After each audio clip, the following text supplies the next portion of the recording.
Hello everyone, आप लोगों का स्वागत है मेरे एक और वीडियो में। आज का जो टॉपिक होने वाला है वो होने वाला है 2024 में अगर आप कुछ ऐसे एग्ज़ाम की तैयारी करते हैं जिसमें बिहार एसएससी, दरोगा, सिविल कोर्ट, रेलवे, बिहार सिपाही भर्ती यानी ऐसे एग्ज़ाम की तैयारी करते हैं जहाँ पे वस्तुनिष्ठ प्रश्न पूछे जाते हैं। अगर इस एग्ज़ाम की तैयारी करते हैं तो ये वीडियो आपको लास्ट तक देखना चाहिए। इसमें मैं आपको बुक लिस्ट बताऊँगा 2024 में अगर आप ये वाले सारे एग्ज़ाम देने वाले हैं तो 2024 में कौन सी बुक पढ़ेंगे, जो कि पुरानी बुक तो चलने वाली है नहीं। तो 2024 के लिए मैं बुक के बारे में इस वीडियो में डिस्कस करूंगा और क्या आपकी स्ट्रैटेजी होनी चाहिए जिससे कि ये सारे एग्जाम निकल जाएं। ठीक है, तो इसके ऊपर इस वीडियो में हम सब बात करने वाले हैं। चैनल पे नए हैं तो चैनल को सब्सक्राइब कर लेंगे और एक लाइक कर लेंगे। 2024 यानी 2024 जो आने वाला है, एग्ज़ाम का दिन प्रतिदिन पैटर्न जो है वो ऊपर जाते जा रहा है। बहुत सारे लोग सिर्फ एक एक किताब पे डिपेंडेंट हो जाते हैं और वो काफ़ी समय तक बस तैयारी ही करते हैं। तो एक एक किताब पे डिपेंडेंस नहीं होना है। एक किताब से आप हल्का क्वेश्चन सॉल्व कर लेंगे, कॉन्सेप्ट वाला क्वेश्चन सॉल्व नहीं करेंगे। तो मैं A to Z इस वीडियो में डिस्कस करूंगा आप सबके साथ। मैं अपने अनुभव के आधार पे बताऊंगा कि बीपीएससी जैसे एग्जाम में जब सफल होता है तो उसके लिए क्या क्या स्ट्रैटेजी लगती है, क्या कैसे उसको क्वालिफाई किया जाता है। तो इसके ऊपर हम सब डिस्कस करने वाले हैं। चलिए एक एक करके टॉपिक वाइज समझते हैं, सब्जेक्ट वाइज समझते हैं। ठीक है, अगले 15 से 20 मिनट आप मेरी बात को ध्यान से सुनेंगे और समझने का प्रयास करेंगे। ठीक है, तो किसी भी एग्जाम को देने से पहले उसके सिलेबस का ज्ञान होना चाहिए। आप फॉर्म भर देते हैं और आप फिर मटेरियल खोजने निकल पड़ते हैं। सबसे पहला मिस्टेक आपका यही होता है।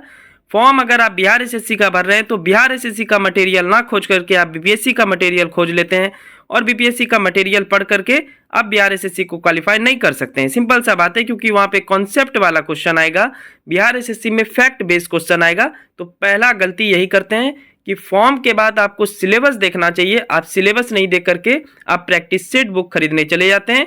गलती नंबर 1 मैं आपको बता दिया, तो ये गलती आपको नहीं दोहराना है। 2024 में बुक का पूरा आपको विक्रेता नहीं बनना है।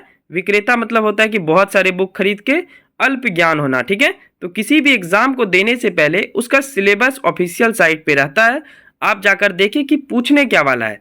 तो मैं एक बात गौर किया हूँ कि जितना भी एग्जाम होता है, लाइक बिहार एसएससी, बिहार दरोगा, बिहार कांस्टेबल जो आपका बिहार सिपाही भर्ती होगा, सिविल कोर्ट का एग्जाम होगा, इवन रेलवे का होगा, बीपीएससी का होता है। तो बीपीएससी का अभी हम बात नहीं करते हैं, पर ये इस प्रकार के कुछ एग्जाम में कुछ विषय जो है वो कॉमन होते हैं, जैसा कि आपको स्क्रीन पे नजर आ रहा होगा। तो सिलेबस में ये कुछ सब्जेक्ट सभी एग्जाम में रहेंगे। कौन कौन सा सब्जेक्ट? इतिहास, विज्ञान, भूगोल, पॉलिटी, इकोनॉमिक्स और करंट अफेयर्स। ये 6 की बात कर रहे हैं यहाँ पे, और भी 5 सब्जेक्ट हैं, इसके बारे में मैं अलग से बताऊंगा अभी आपको। ये 6 मेनली सब्जेक्ट जो है ये आपके कोई भी एग्जाम के, जितना भी मैं एग्जाम का नाम लिया, बिहार एसएससी, दरोगा, कांस्टेबल वाला, सिविल कोर्ट, इसमें 50% इसी 6 विषय के इर्द गिर्द प्रश्न पूछे जाते हैं। तो इस 6 विषय पे हम सब डिटेल में भी चर्चा करने वाले हैं। क्या इसकी बुक लिस्ट होनी चाहिए, आपको कैसे इसको पढ़ना चाहिए ताकि ये सारा एग्जाम निकल सके। सिर्फ इंसान जो है, स्टूडेंट जो है, एक एग्जाम की तैयारी नहीं करता है। और बहुत सारे मैं यूट्यूब पे वीडियो देखता हूँ, इसमें बहुत सारे शिक्षक भी आते हैं, बोलते हैं बस ये एक किताब पढ़ लीजिए बस आपका सिलेक्शन हो जाएगा। तो ऐसा नहीं होता है, सिलेक्शन ऐसे नहीं मिलता है। सिर्फ एक लूसेंट से अगर सिलेक्शन होने लगे तो सबके पास लूसेंट है, कोई भी रट लेगा। सिंपल सा बात है, आप लॉजिक तो लगा के देखिए। आप 3 महीने आपको मिलेगा, आप लूसेंट नहीं याद कर पाएंगे। 1 महीने में याद करने वाला सब्जेक्ट है ये, तो 1 महीने में आप पूरा लूसेंट याद कर जाएंगे। तो ऐसा नहीं होता है, आपको डिटेल में कॉन्सेप्ट वाइज सीखना पड़ता है। तो ये कुछ विषय के नाम है। आप मेनली हर एक एग्जाम में ये 6 विषय आपके रहेंगे ही रहेंगे। और कौन से 5 विषय हैं, आइए उस पर देखते हैं हम सब। 6 सब्जेक्ट को कैसे कंप्लीट करना है वो अभी हम सब देखने वाले हैं। 7 नंबर पे है बिहार स्पेशल। बिहार से काफ़ी ज़्यादा प्रश्न आते हैं, लेकिन वो बिहार के एग्जाम में आते हैं। रेलवे का अगर आप एग्जाम देते हैं, यही मैं आपको समझाने की कोशिश कर रहा हूँ। अगर आप रेलवे का फॉर्म भरे तो फिर आप बिहार स्पेशल की बुक क्यों लेंगे, आप ही सोच के देखिए। लेकिन आप सब वो भी खरीद लेते हैं कि बिहार का आ जाएगा। कैसे आ जाएगा बिहार का? वो इंडिया लेवल पे एग्जाम होता है, वो उसमें बिहार का प्रश्न नहीं आ सकता है। पर आप जाकर के बिहार स्पेशल का बुक ले लेंगे, और वो भी एक नहीं डबल ले लेंगे, तो इससे फ़ायदा होने वाला है नहीं। अगर आप स्पेशल बिहार का कोई भी एग्जाम दे रहे हैं, लाइक बिहार एसएससी, बीपीएससी देते हैं आप, इवन आप बिहार कांस्टेबल वाला एग्जाम देंगे, दरोगा देकर आए होंगे, तो उसमें बिहार स्पेशल की बुक की रिक्वायरमेंट है, तो वो आपको लेना चाहिए। मैथ तो हर एक में लगभग पूछ ही लेता है, पर किसी में लो लेवल का मैथ पूछता है और किसी में हार्ड लेवल का मैथ पूछता है, पर मैथ पूछता है ये अलग अलग एग्जाम के पैटर्न के हिसाब से चलता है। रीजनिंग भी अलग अलग पूछता है, जैसे कि बीपीएससी में रीजनिंग नहीं पूछता है, इसी बार से 69 में पूछा था 3-4 प्रश्न, तो उतना वेटेज नहीं है। और रीजनिंग आपके बिहार एसएससी में काफ़ी आएंगे। दरोगा वाले में देखिए रीजनिंग का नामो निशान नहीं था, लेकिन बिहार एसएससी में होंगे। तो ये कुछ ऐसे सब्जेक्ट हैं, हिंदी इंग्लिश उसी प्रकार सिविल कोर्ट में आएंगे हिंदी इंग्लिश। तो ये जो Bihar special math reasoning Hindi और इंग्लिश है, ये मेनली कॉमन वाला सब्जेक्ट नहीं है, ये एग्जाम के अकॉर्डिंग सब्जेक्ट है। जो जैसा जो एग्जाम का तैयारी करते हैं उसके अनुसार आपको ये पांचों पढ़ना है। लेकिन अभी जो हम सब 6 देखे थे, वो 6 हर एक एग्जाम में कंपलसरी है। तो उस 6 को तो आप मतलब क्या बोलें कि आप अच्छे ढंग से उसको रट ही लीजिए, उसको अच्छे ढंग से पढ़ ही लीजिए। अभी मैं बताऊंगा। तो ये कुछ 11 विषय का मैं चयन किया था, जो कि आपके एग्जाम में आते ही आते हैं, इस टाइप के एग्जाम में, जिसके ऊपर हम सब अभी चर्चा कर रहे हैं। आइए अब फाइनली हम सब एक एक करके हर एक सब्जेक्ट वाइज बुक लिस्ट देखते हैं और कैसे इसको पढ़ना चाहिए। चलिए आपको मैं एक ट्रैप समझाता हूँ। मतलब 2022-2023 से जो आपके एग्जाम के पैटर्न चल रहे हैं, उसका क्वेश्चन का लेवल कैसा है, ये अगर आप समझ गए, ये ट्रैप अगर आप समझ गए, इसको अगर भेज दिए, तो आप एग्जाम में काफ़ी हद तक बढ़त बना लेंगे। ये मेरा दावा है आप सबको। 2022 से 2023 तक क्वेश्चन आने का लेवल कैसा है। तो पहला एग्जाम का पहले बात कर लेते हैं, पीटी, उसके बाद मेंस का भी बात करेंगे। तो पीटी एग्जाम में चूंकि भीड़ बहुत ज़्यादा है, तो आयोग क्या कर रहा है, 35% बहुत ही इजी सवाल पूछ रहा है। जैसे मैं आपको एग्जाम्पल दिखाता हूँ। 17 दिसंबर को आपका बिहार दरोगा का एग्जाम हुआ था। जैसे इसमें कुछ क्वेश्चन के बारे में बात करते हैं। वास्को डी गामा भारत कब आया था, इजी क्वेश्चन है, ये कोई भी बता देगा। बलवंत राय मेहता समिति का गठन कब हुआ है, ये कोई भी बता देगा, पंचायती राज। लेकिन 1-2 समिति इसी में पूछ दिया, हार्ड लेवल का। क्या पूछ दिया बताइए कि भूरिया समिति का संबंध किससे है, तो जनजाति के स्वशासन के विभिन्न आयामों का परीक्षण करने के लिए, ऐसा कुछ क्वेश्चन था। तो उसका आंसर भूरिया समिति होता।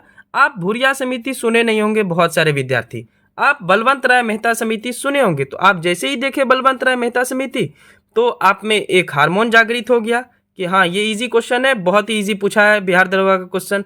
लेकिन आप एक बार पूरा क्वेश्चन 100 क्वेश्चन को ऑब्जर्व किए नहीं किए होंगे, उसमें मात्र 35% इजी क्वेश्चन है, जो कि आप आसानी से बना सकते हैं। लेकिन 35% मॉडरेट क्वेश्चन है, अगर आप नहीं पढ़ेंगे तो नहीं बना पाएंगे। जैसे एक मॉडरेट क्वेश्चन मैं आपको समझाता हूँ कि निम्नलिखित में से किस संगठन ने हाल ही में ऑपरेशन गरुड़ चलाया, ये करंट अफेयर्स का क्वेश्चन था। आप नहीं पढ़ेंगे तो क्या आप बना लेंगे, नहीं बना पाएंगे। अकरा राजधानी किस देश की है, घाना, बहुत सारे लोगों को नहीं पता है, ठीक है। लेकिन इजी क्वेश्चन क्या है, इजी क्वेश्चन यही था कि कोसी नदी बिहार के किस शहर में गंगा नदी से मिलती है, कुर्सेला। कितना इजी क्वेश्चन है। मंगल पांडे सब जानता है, 34 इन्फेंट्री था उनका। तो ये सब इजी क्वेश्चन है। लेकिन हार्ड क्वेश्चन भी तो पूछा गया, लेकिन ये 35% मॉडरेट क्वेश्चन और 30% हार्ड क्वेश्चन, इसका कोई टीचर तो और छोर बताता है नहीं। बस 35% क्वेश्चन लड़ गया तो लड़ गया। इसी प्रकार से आपको उल्लू बनाया जाता है और आप उल्लू बनते हैं। सिंपल सा बात है। आपको लगता है कि हाँ ये टीचर सही है, 2 किताब जरूर बताया है, पक्का हो जाएगा सिलेक्शन, बस रियलिटी ये नहीं है। आप ये समझने का थोड़ा सा प्रयास कर लें, ये रियलिटी नहीं है। आपको पढ़ना ही पढ़ना पड़ेगा, कॉन्सेप्ट वाइज पढ़ना पड़ेगा। ये एग्ज़ाम का पैटर्न है। पिछले 2 वर्षों में जो एग्ज़ाम हुआ है, और 2024 में शायद ये 35% इजी क्वेश्चन 30% पे आ जाएगा, और मॉडरेट और हार्ड का लेवल थोड़ा और बढ़ जाएगा। तो इजी क्वेश्चन को तो कोई भी बना लेगा। अगर इजी क्वेश्चन ही देना था, तो ये जो इतने सारे फॉर्म गिरते हैं, अभी बिहार एसएससी में 25 लाख फॉर्म गिरे हैं, तो सारा का सिलेक्शन हो जाएगा, फिर तो कटअप की कोई बात ही नहीं होती है। ये सब लॉजिक है, इस लॉजिक को तोड़ने के लिए ही ये वीडियो बनाया जा रहा है। ये तो हो गया प्रीलिम्स का। तो प्रीलिम्स में तो बहुत सारे लोग चल बसेंगे पहले ही। अब आते हैं मेंस का। मेंस समझते हैं हम सब।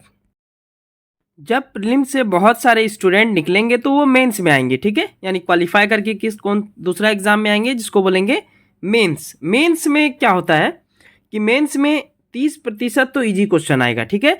लेकिन मॉडरेट क्वेश्चन का लेवल सबसे अधिक होगा। यानी अगर वो क्वेश्चन आप पढ़ेंगे, आपका थोड़ा बहुत भी कॉन्सेप्ट रहेगा, तो आप 40% सवाल सॉल्व कर लेंगे, और 30% हार्ड क्वेश्चन रहेगा, जो कि आपको स्टैंडर्ड बुक पढ़ के ही आएगा।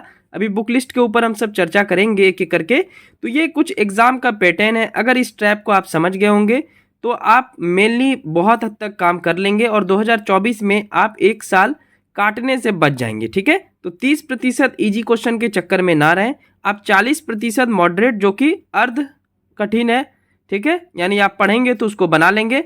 और 30% हार्ड क्वेश्चन, ये 40 और 30 को ऐड करेंगे तो 70% क्वेश्चन पे गौर करेंगे, तभी ये एग्जाम निकल पाएगा। अन्यथा आप 30% ईजी क्वेश्चन के चक्कर में प्रत्येक साल ऐसे ही गवाते रहेंगे और फिर जो भी होना होगा वो तो होगा ही। चलिए अब बुक लिस्ट के ऊपर फाइनली हम सब चर्चा करते हैं। वीडियो के लास्ट तक आप सब बने रहेंगे। आधा अधूरा ज्ञान लेकर के कोई फायदा होने वाला है नहीं, एक बार पूरा देख लें।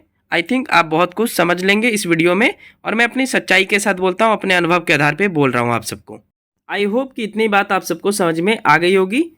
2024 में एग्जाम देना है तो हमारी तैयारी कैसी होनी चाहिए, अब इसके ऊपर बात करेंगे। आगे बढ़ने से पहले कुछ पॉइंट समझते हैं, ठीक है।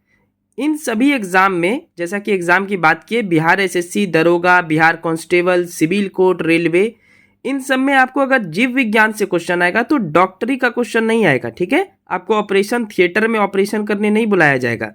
मेनली इन सभी एग्जाम में प्रश्न मेनली क्लास 6 से लेकर के क्लास 10 तक के बुक से लिए जाते हैं।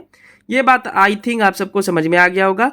और क्लास 6 से लेकर के क्लास 10 तक का कौन सा बुक, तो एनसीईआरटी बुक जो कि भारत सरकार निकाली हुई है, और बीएसईबी पटना जो कि बिहार बोर्ड की पटना की जो भी है बुक, जो कि आपका सरकारी स्कूल में चलता है, वो बुक इंपॉर्टेंट है। तो एनसीईआरटी बुक और BSEB book Patna, mainly NCERT सबसे ज़्यादा फोकस रहता है क्योंकि ये ऑल ओवर इंडिया को कवर करता है।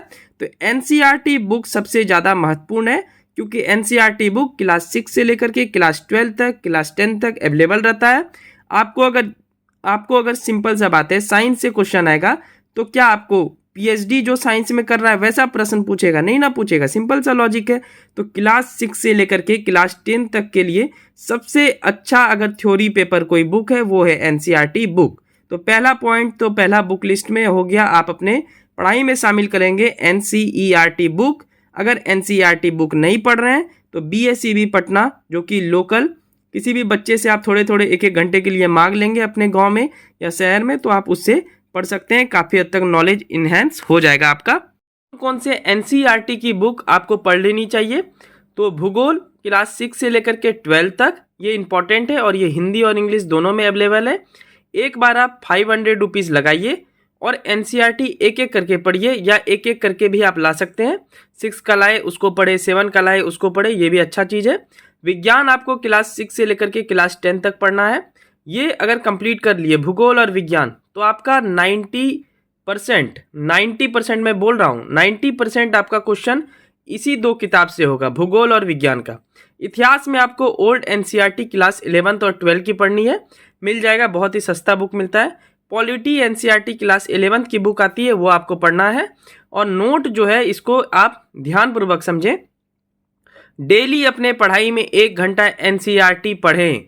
सोच लीजिए क्या न्यूज़पेपर पढ़ रहे हैं, 1 घंटा अगर आप एनसीईआरटी 1 जनवरी से या कल से आप शुरू करके दे देते हैं, आपका नॉलेज कहीं और होगा। और कोई भी प्रकार का क्वेश्चन पूछे, मैं गारंटी देता हूँ आप बना लेंगे, क्योंकि आपका एनसीईआरटी से कॉन्सेप्ट बिल्ड हो जाएगा। जब कॉन्सेप्ट बिल्ड हो जाएगा फिर आप जो है आसानी से किसी भी प्रश्न को बना लेंगे, चाहे वो कितना भी हार्ड हो। इतना भी तो हार्ड नहीं रहेगा कि वो पीएचडी लेवल का पूछ दे, जैसा कि मैं पहले भी बोला। तो आप आसानी से बना सकते हैं। NCERT book is must. ये मैं कुछ बुक लिस्ट बता दिया आपको कौन कौन सा पढ़ना है, आपको ये कंप्लीट करना ही करना है, इसमें कोई भी शक नहीं है, ठीक है। चलिए अगला बुक लिस्ट देखते हैं, अगला सब्जेक्ट कौन सा है। आइए एक एक करके प्रत्येक विषय के ऊपर हम सब चर्चा करते हैं। एनसीईआरटी बुक मस्ट हो गया। पहला सब्जेक्ट था इतिहास। इतिहास मेनली प्राचीन इतिहास, मध्यकालीन इतिहास और आधुनिक इतिहास आपका पूछेगा। प्राचीन इतिहास और मध्यकालीन इतिहास के लिए लूसेंट या क्राउन, सामान्य ज्ञान, दोनों में से कोई ले सकते हैं। इजी क्वेश्चन इससे हो जाएगा, ठीक है, जो कि इजी होगा, काफ़ी आराम से हो जाएगा लूसेंट या क्राउन से। हार्ड क्वेश्चन के लिए किरण पब्लिकेशन का एक बुक आता है, तो वो ले सकते हैं। दूसरी बात, अगर आप किरण पब्लिकेशन का सिर्फ बुक ले लें तो आपका इजी क्वेश्चन भी हो जाएगा और हार्ड क्वेश्चन भी हो जाएगा, ये आपके ऊपर मैं छोड़ता हूँ। तो एनसीईआरटी 11-12 का इतिहास का लेना है आपको। हार्ड क्वेश्चन के लिए किरण पब्लिकेशन का बुक, और इजी क्वेश्चन के लिए भी आप किरण पब्लिकेशन का बुक ले सकते हैं, या आपके पास लूसेंट है तो लूसेंट भी आप पढ़ सकते हैं, या क्राउन भी आप पढ़ सकते हैं। आधुनिक इतिहास के लिए देखिए 2 बुक मैं सेलेक्ट किया हूँ। एस के पांडे सर की एक बुक आती है और एक स्पेक्ट्रम में लिखा हूँ। एस के पांडे सर की अगर आप बुक ले लेते हैं तो वो आराम से आपके इन सारे एग्जाम में फुलफिल कर देता है। स्पेक्ट्रम अगर आप लेते हैं तो एक कहानी आपके इसमें बनेगा, और कहानी बहुत ही महत्वपूर्ण होता है। क्योंकि कहानी से क्या होगा कि आपके कॉन्सेप्ट में बहुत ज़्यादा बढ़ोतरी होगी। तो स्पेक्ट्रम काफ़ी मोटी बुक आती है, तो वो आप ले पाए तो ले पाए, लेकिन अभी एग्ज़ाम चूँकि बिहार एसएससी का नज़दीक है तो आप एसके पांडे की बुक ले सकते हैं, उसको पढ़ सकते हैं। काफ़ी अच्छा कॉन्सेप्ट है। और रात में मैं 9 बजे टेस्ट लेता हूँ टॉपिक वाइज, उसको देना ना भूलें, ठीक है। वो मस्ट है आपके एग्ज़ाम के लिए, सबसे महत्वपूर्ण वही है। आप रात 9 बजे हमारा टेस्ट ज्वाइन करें, जहाँ पे टॉपिक वाइज टेस्ट होता है। ईजी से लेकर के हार्ड लेवल तक के क्वेश्चन करवाए जाते हैं, तो वो आप दे सकते हैं। तो ये हो गया इतिहास की कुछ बुक, ये मेरा सजेशन है। हाँ, आप बुक बदल भी सकते हैं, इसमें कोई भी दिक्कत वाली बात नहीं है। चलिए दूसरा सब्जेक्ट देखते हैं। सबसे इम्पॉर्टेंट सब्जेक्ट है वो है साइंस, फिजिक्स, केमिस्ट्री, बायोलॉजी और इन्वायरमेंट।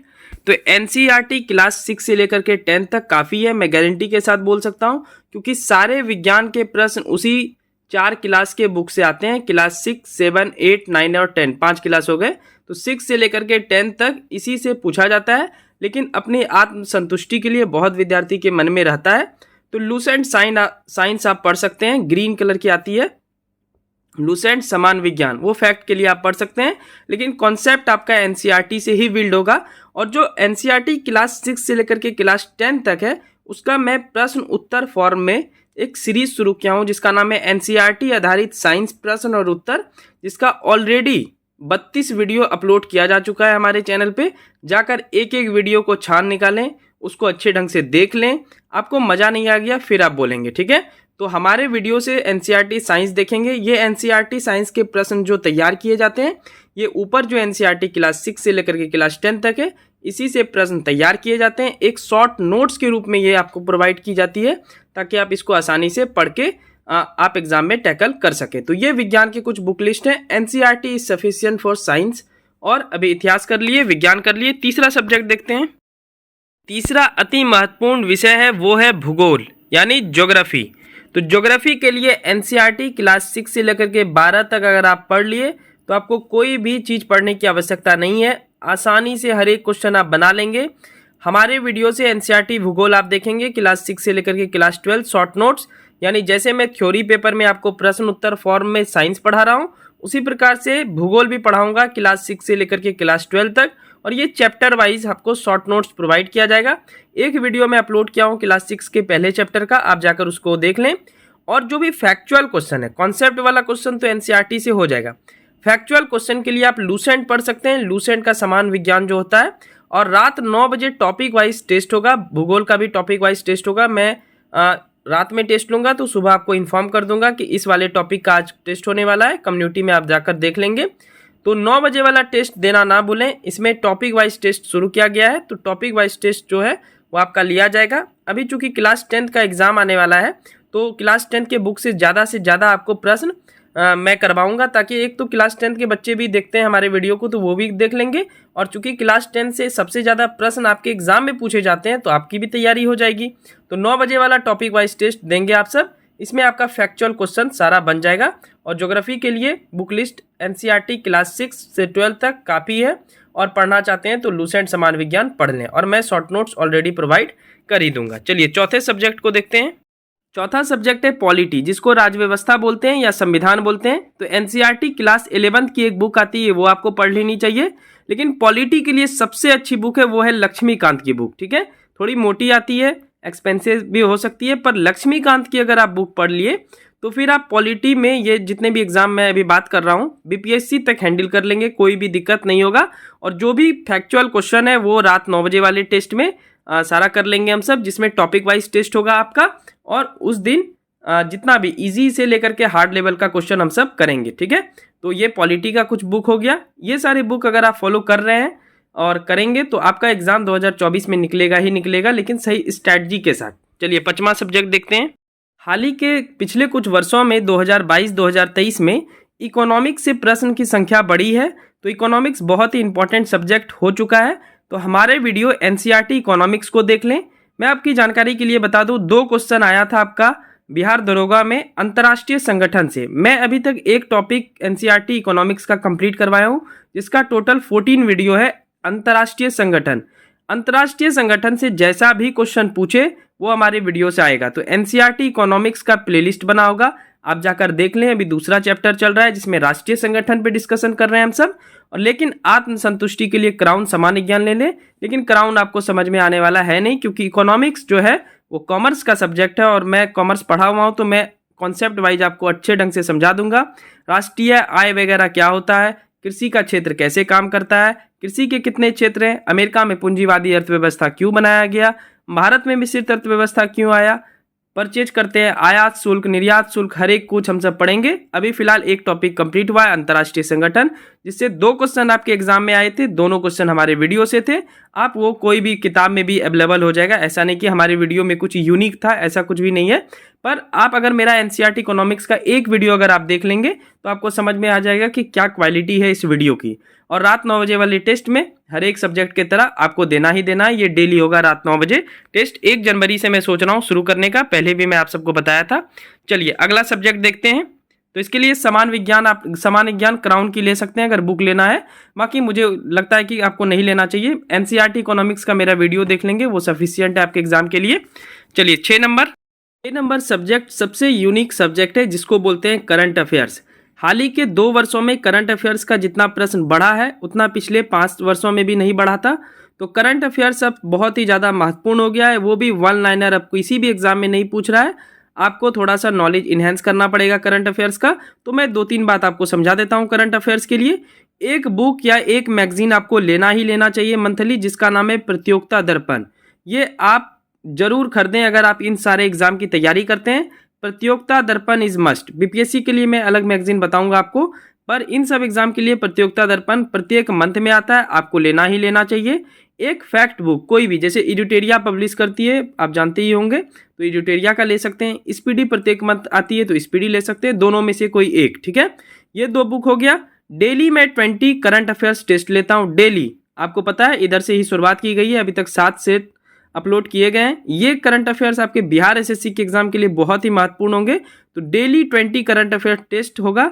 अभी पीटी होगा तो पहले पीटी के अनुसार टेस्ट होगा, और जब मेंस होगा तो मेंस के अनुसार टेस्ट होगा। मेंस में थोड़ा लेवल बढ़ जाएगा, तो आप जरूर दें इसको।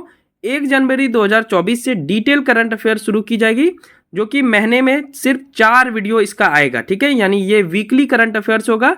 तो किस किस दिन आएगा, एक तो 8 तारीख को आएगा महीने का, यानी 8 जनवरी को मान लेते हैं पहला वीडियो पब्लिश होगा। फिर 15 जनवरी को, 23 जनवरी को और 30 जनवरी को। इसमें मैं डिटेल करंट अफेयर्स के ऊपर चर्चा करूंगा।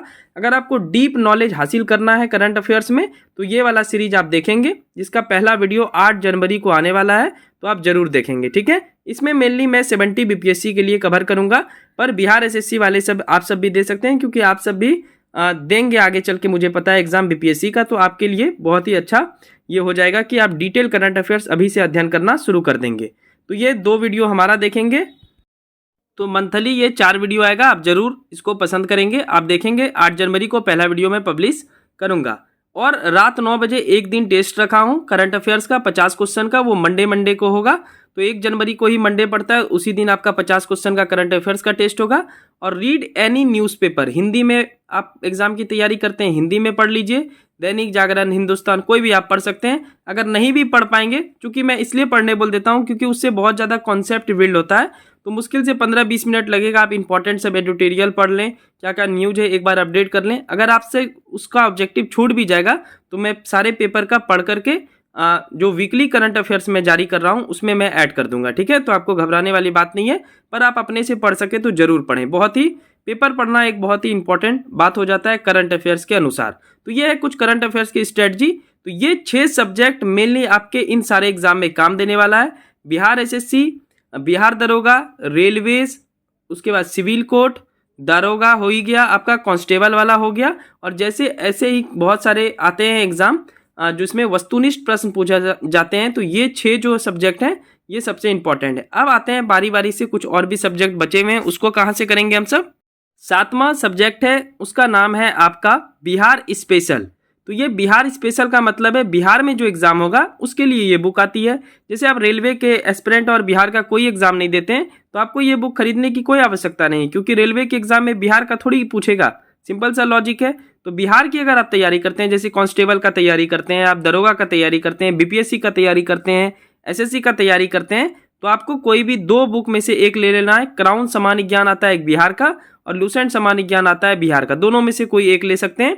और हम वैसे भी करवा रहे हैं, बिहार स्पेशल का 200 टॉपिक करवा रहे हैं, जिसमें 30 से 32 टॉपिक ऑलरेडी कंप्लीट करवाया जा चुका है। आप जाकर देख लें, इसका प्लेलिस्ट काफ़ी नीचे होगा तो आपको मिल जाएगा। तो सेम ही है, आप ये दोनों बुक कर सकते हैं। चलिए बढ़ते हैं अगला। कुछ और महत्वपूर्ण विषय हैं, जैसे कि आपका हो गया मैथ, रीजनिंग, हिंदी और इंग्लिश। तो इसमें दो ही बात है, मैथ रीजनिंग अगर आप एक भी बार नहीं पढ़े हैं तो मैं तो मैथ रीजनिंग इस चैनल पे भी नहीं पढ़ा रहा हूँ, तो मैं आपको आश्वासन भी नहीं दूंगा कि अभी मैं पढ़ा पाऊंगा, क्योंकि समय का अभाव है। तो आप किसी भी सर के, अच्छे सर के आप वीडियोस देख सकते हैं यूट्यूब पे, वैसे भी फ्री ऑफ कॉस्ट बहुत सारे वीडियो हैं। या अगर कोर्स खरीदना है तो किसी अच्छे टीचर का कोर्स खरीद लें मैथ रीजनिंग का, जो कि आपको हेल्प करेंगे। ठीक है, हिंदी इंग्लिश का भी सेम है। हिंदी इंग्लिश जैसे सिविल कोर्ट में पूछ सकता है, तो उसके लिए भी आपको पढ़ लेना चाहिए। हिंदी इंग्लिश मैं नहीं पढ़ाता हूँ। तो ये 4 विषय जो है ये आपको प्रैक्टिस बुक से बनाना है और पिछले कुछ वर्षों में पूछे गए प्रश्न से बनाना है। पहले तो क्वेश्चन बैंक से ही बना लेंगे, जब ये कंप्लीट हो जाएगा तब आप प्रैक्टिस बुक बनाएंगे। ठीक है, अभी मैं बात करूंगा इसके ऊपर कि प्रैक्टिस कैसे करना है। तो प्रैक्टिस बुक से बनाएं, या पिछले कुछ वर्षों में पूछे गए प्रश्न को बनाएं, या किसी अच्छे टीचर का एक बार कोर्स ले लें मैथ और रीजनिंग का, सीख लें तरीका, क्योंकि मैथ और रीजनिंग सीखने का विषय है, ना कि याद करने का। ठीक है, तो इसके ऊपर मैं ज़्यादा हमारे चैनल पे वीडियो नहीं मिलेंगे, बाकी जो भी वीडियो आएंगे वो मैं आपको ऑलरेडी बता चुका हूँ। चलिए अब कुछ क्वेरीज आप सबका कॉमनली होता है, जो कि अगले 4-5 मिनट में हम सब सॉल्व करेंगे। अब जो विद्यार्थी सब कुछ प्रश्न पूछते हैं उसके ऊपर मैं बात कर लेता हूँ। क्या अपना नोट्स बनाना चाहिए? सबसे कॉमन बात, तो इसका आंसर है हाँ, क्योंकि आप दूसरे का PDF डाउनलोड करके ख़त्म हो जाएंगे, मैं ये गारंटी दे रहा हूँ। और PDF नहीं पढ़ता है, स्टूडेंट पढ़ता है, सिंपल सा बात है। मैं आपको 1000 PDF प्रोवाइड कर दूंगा, पर आप कुछ नहीं समझेंगे। वो बनाया है, आप थोड़ी ना बनाएं। तो अपना नोट्स जरूर बनाएं। PDF का सहारा ले सकते हैं, पर अपना नोट्स बनाने के बाद। ठीक है, दूसरा क्वेश्चन पूछता है स्टूडेंट, पढ़ाई रट्टा मारकर करें या कॉन्सेप्ट वाइज? तो आंसर है दोनों। जब एग्जाम नज़दीक होता है तो कॉन्सेप्ट का कोई मतलब बनता नहीं, क्योंकि आपको वस्तुनिष्ठ प्रश्न सॉल्व करना है, ऑब्जेक्टिव प्रश्न सॉल्व करना है, और उसमें आपका माइंड रट्टा वाला होना चाहिए, जितना आप याद कर सकते हैं। कॉन्सेप्ट वाइज क्वेश्चन आपको हार्ड क्वेश्चन में ऑब्वियस सी बात है लगेगा ही लगेगा, तो दोनों तरीके से आपको पढ़ना है। जैसे कि पानीपत का प्रथम युद्ध कब हुआ था, ये रटने वाला प्रश्न है। बक्सर का युद्ध कब हुआ था, ये रटने वाला प्रश्न है, 1764। लेकिन बक्सर का युद्ध में कौन कौन शामिल हुआ, क्यों शामिल हुआ, क्यों जहां लग जाएगा वो कॉन्सेप्ट वाला प्रश्न हो जाएगा। तो उसको आप कहानी के तौर पे रखेंगे, लेकिन आपको रटना तो पड़ेगा ही। बक्सर का युद्ध 1764 में हुआ था। ठीक है, लेकिन क्यों हुआ था, तो ये कॉन्सेप्ट वाइज प्रश्न है। तो ये मेनली 2 क्वेश्चन आपके आते हैं। एक और क्वेश्चन लेता हूं मैं। ठीक है, कुछ 1-2 बात और मैं करना चाहता हूं आप सबके साथ। सबसे पहले जो है प्रैक्टिस कब और कैसे करें, ये सबसे मस्ट है। तो किसी भी टॉपिक को खत्म करने के बाद सबसे पहले पिछले वर्षों के सवाल को सॉल्व करें, उसके बाद मॉडल सेट बनाएं। कैसे, आप नहीं समझे? जैसे मान लेते हैं मैं कोई भी, चलिए हिस्ट्री का एक टॉपिक लेता हूँ, खिलजी वंश। खिलजी वंश आप अच्छे ढंग से पढ़ लिए, जो भी बुक लिस्ट में बताया उससे आप कंप्लीट कर लिए। उसके बाद आपको खिलजी वंश से रिलेटेड जितने भी प्रश्न बनते हैं क्वेश्चन बैंक में, वो आपको ढूंढना है और उसको बनाना है। वो जब आप बना लेंगे, वो जब आपसे बन जाएगा, फिर बहुत सारे टीचर अच्छे अच्छे मॉडल सेट निकालते हैं, तो मॉडल सेट को बनाएं। मॉडल सेट को बनाएंगे और हमारा 9 बजे वाला टॉपिक वाइज टेस्ट जरूर दें आप, काफ़ी लाभ होगा आपको। जैसे कि खिलजी वंश का मैं जिस दिन टेस्ट लूँगा उस दिन तो सुबह मैं इन्फॉर्म कर दूंगा, आप जाकर उसको याद कर लें, खिलजी वंश का टेस्ट दे दें, तो हार्ड से लेकर के ईजी से लेकर के हार्ड क्वेश्चन तक आप उसको बना लेंगे। तो ये हुआ प्रैक्टिस करने का तरीका। लेकिन 1 मिनट रुक जाइए, कम से कम सिलेबस का आधा खत्म करने के बाद तब जाकर के आपको फुल सेट बनाना चाहिए। यानी आप टॉपिक वाइज टेस्ट तो दे सकते हैं, जैसे खिलजी वंश पढ़े हम, उसका टेस्ट दे दिए, क्वेश्चन बैंक से पहले बना लिए, उसके बाद मॉडल सेट से बना लिए, और जिस दिन मैं टेस्ट लूंगा रात 9 बजे उसको दे दिए। कम से कम सिलेबस का आधा खत्म करने के बाद फुल सेट बनाना चाहिए। होता क्या है, डायरेक्ट आप प्रैक्टिस सेट घर से लाते हैं। मैं आपका कहानी बताता हूँ। प्रैक्टिस सेट आप घर से लाते हैं और उसको बनाते हैं और आपको आ जाता है नंबर कम, फिर आप हो जाते हैं डीमोटिवेट। इसका सिंपल सा कारण है, आप चूंकि पहले जो भी काम मैं बोला हूँ वो आप किए ही नहीं हैं, आप पूरा सिलेबस कंप्लीट नहीं किए हैं, आप अच्छी स्टैंडर्ड की बुक पढ़े ही नहीं हैं, उसके ऊपर टॉपिक वाइज टेस्ट दिए ही नहीं हैं, फिर आपसे बनने का चांस कहाँ से हो सकता है, कोई भी ये पॉसिबल ही नहीं है। तो आपको ये सारे कार्य करने पड़ेंगे। कम से कम आधा सिलेबस तो खत्म कर लें कि 150 प्रश्न का अगर क्वेश्चन पूछेगा तो कम से कम 80-85 तक तो आए, तब तो टेस्ट देने में भी मजा आए। आपको आ ही रहा है 20-25 जो कि इजी क्वेश्चन है, तो फिर इससे आपको डीमोटिवेट होता है और फिर आप स्ट्रेस में जाते हैं। तो ये कंप्लीट पैकेज था 30 मिनट में, जो भी मुझे समझ में आया है, मेरा अनुभव जो कहता है बीपीएससी निकालने का, वो अनुभव मैं आपको आपके साथ साझा किया। ये अगर इन्फॉर्मेशन सच में पसंद है तो हमारे चैनल को सब्सक्राइब कर लेंगे और इस वीडियो को लाइक कर लेंगे। ये स्ट्रैटेजी अगर आप अपनाते हैं तो 2024 में आप एग्ज़ाम क्वालिफाई करेंगे, ये मैं दावे के साथ बोल सकता हूँ। और ये अचूक प्लानिंग है जो कि मुझे लगता है कि मैं इसमें 100% आप सबको बताया। आपको वीडियो सच में पसंद है तो चैनल को जरूर सब्सक्राइब कर लेंगे। ठीक है, जल्दी मिलते हैं नेक्स्ट वीडियो में, तब तक के लिए thank you so much, bye bye, take care.